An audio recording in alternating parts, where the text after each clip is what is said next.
യോഗികൾ മറ്റൊരിടത്ത് നിയമത്തിന് മുന്നിൽ കീഴടങ്ങിയേ പറ്റൂ. ഇപ്പൊ അരുന്ധതിയിൽ കാണുന്നില്ലല്ലോ. ഹലോ ഗൈസ്, അങ്ങനെ നമ്മുടെ സുഗമോ ദേവി പുതിയ പ്രൊമോയില് നമ്മുടെ ഋഷി ഏതാണ്ട് പെട്ട അവസ്ഥയായി. അതെ, നമ്മുടെ നന്ദനും ദേവികയും അവിടെ ഭയങ്കരമായിട്ട് ഉരുകി നിൽക്കുകയാണ്. ദേവിക അവരോട് പറയുന്നുണ്ട്, അതായത് മുരളിയേട്ടനോടും ഗൗരിനോടൊക്കെ പറയുന്നുണ്ട്, നന്ദൻ ഉറപ്പായിട്ടും നിയമത്തിന് കീഴടങ്ങിയേ മതിയാകൂ എന്നൊക്കെ പറയുകയാണ്. അപ്പം എല്ലാവരും ഭയങ്കര വിഷമിച്ച് നിൽക്കുകയാണ്. ശേഷമാണ് നമ്മുടെ ഹരിയങ്കള് നമ്മുടെ അരുന്ധതിനെ കാണാൻ അരുന്ധതിയുടെ വീട്ടിലേക്ക് ചെല്ലുന്നത്. അപ്പം അരുന്ധതി നമ്മുടെ ഹരിനെ കാണുമ്പോൾ തന്നെ, വാതിലോർന്ന് ഹരിനെ കാണുമ്പോൾ തന്നെ ഒന്ന് ഞെട്ടിപ്പാത്രം നിൽക്കുന്നുണ്ട്. കാരണം എങ്ങാനും ഋഷി ഈ കാര്യങ്ങളൊന്നും അറിയാതെ, അതായത് ഇദ്ദേഹം ഇവിടെ വന്നിട്ടുണ്ടെന്ന് അറിയാതെ അടിയിലേക്ക് ഇറങ്ങി വന്നാൽ, സ്റ്റെപ്പ് ഇറങ്ങി വന്നാൽ പിന്നെ എല്ലാം തീർന്നു അല്ലേ.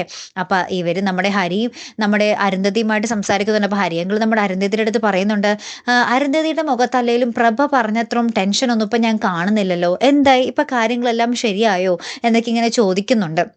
എന്നിട്ട് അരുന്ധതി പരിഭ്രമിച്ചുകൊണ്ട് നമ്മുടെ ഋഷിയുടെ മുകളിലത്തെ നിലയിലേക്ക് പോകുന്നുണ്ട്. ഇനി എങ്ങാനും ഹരിയെങ്കിൽ നമ്മുടെ ഋഷിയുടെ കാര്യം അറിഞ്ഞാൽ പിന്നെ അടിപൊളിയാവും, നന്ദൻ രക്ഷപ്പെടും, നന്ദനും ദേവികയും വീണ്ടും ഒന്നിക്കും അല്ലേ ഗൈസ്. എന്തായാലും കാത്തിരിക്കാം കേട്ടോ.